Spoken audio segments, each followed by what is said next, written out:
ကုန်အင်းကြီးပင်နီချီလုံးကြီးဝတ်ပါလို့ဆိုင်တွေဝိုင်းတွေအလဲပါ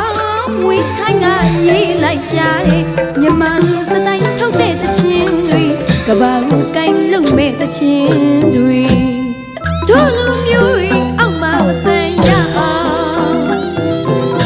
တို့လူမျိုးတွေနောက်မှာမကျန်ရအောင်တိုင်းကြီးတွေကိုအတူယူရန်တင်လာပါရဲ့ကဘာဂီတဆိုတာကိုလင်းလာကောင်းမှရဲ့ရရီချက်တွေဆိုတာလောက်နိုင်ရင်လောက်ချပါခေးစီနေတာကိုတားမြင်ရမသိပေမဲ့အင်္ဂလိပ်တချီကိုမိကကြီးကျယ်လို့မမှုကြပါနဲ့မင်းတို့ဘိုးရီဟာမြမဆိုတာမမေ့လိုက်ပါနဲ့